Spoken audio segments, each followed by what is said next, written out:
Morning বন্ধুরা, সূর্যের আলোর ঝলমলে একটা সুন্দর সকালের শুভেচ্ছা ভালোবাসা দিয়ে আমি দিনটা শুরু করলাম। চলে এলাম বাগানে সকাল সকাল তোমাদেরকে পাখির আপডেটটা দিতে।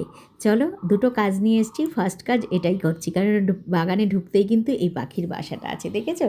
আমি কিন্তু হাত দিয়ে একেবারে সামনের ডালটা, বিশ্বাস করো, একেবারে হাত দিয়ে সরাচ্ছি। ওর কোনো রকম ভ্রুক্ষেপ নেই। ও কিন্তু এতদিন বুঝেই গেছে যে আমি ওকে কিছুই করব না। আমরা সবাই গিয়ে গিয়ে দেখি, দেখো কী সুন্দর বাসাটা যে বানিয়েছে।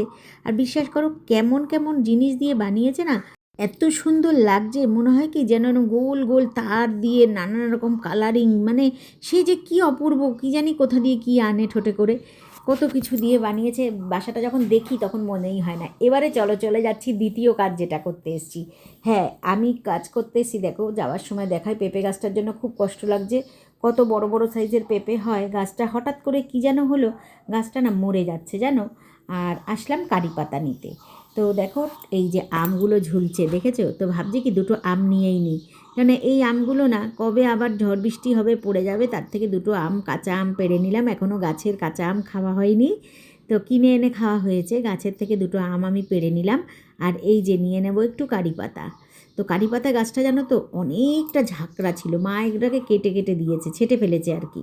আর এই দেখো, এটা হচ্ছে টগর ফুলের গাছ। এই গাছটাও বিশাল একটা ছিল, একদম ঝাঁকড়ানো। তো এত ঝাঁকড়ানো ছিল, মানে এটার মানে সামনে দাঁড়ালে ও পাশ থেকে যদি কেউ দেখে, দেখা যাবে না আমাদেরকে, এত ঝাঁকড়ানো ছিল। তো এটাকে মা কাটতে কাটতে ছোটো করে দিয়েছে, ছাড়তে ছাড়তে আর কি। তো চলে এলাম বাগান থেকে। আর বিশ্বাস করবে না, বাগানে প্রচণ্ড মশা, প্রচণ্ড মশা। এত গাছ টাছ তো, যদিও আমাদের এখানে ওষুধ টষুধ দেওয়া হয়, কিন্তু পাশের বাড়িতে একটা ফাঁকা জায়গা আছে, ওটার মধ্যে অনেকটা মানে বড় বড় গাছ হয়ে গেছে। তো ওখান থেকে সমস্ত মশা মানে দাঁড়াতে দিচ্ছে না, প্রচণ্ড মশা। আর এই দেখো বাড়ির সামনে, এই যে তোমাদেরকে সেদিনকে এই ফুলের কলিগুলো দেখাচ্ছিলাম, দেখেছো সারা গাছ ভরে গেছে একদম। আর এখানে একটা নাইট কুইনের গাছ আছে। ওই এই ফুলটা যখন ফুটবে না, জানি না, আমি প্রায় দেখতে চেষ্টা করছি, যেদিন ফুটবে তোমাদের সাথে শেয়ার করব। তো চলে এলাম ঘরে। কিছুটা কিন্তু সমস্ত জোগাড় করেই রেখে গেছিলাম। একটা সুজির ওই গোলা রুটি করছি, এটাকে তো অনেক কিছুই বলা যায় এটাকে। তো সুজি দিয়ে পেঁয়াজ, কাঁচা লঙ্কা, তারপরে কারি পাতা আনতে গেছিলাম, ওই কারি পাতা দুটো দুই দিকে বসিয়ে দেওয়া হয়েছে।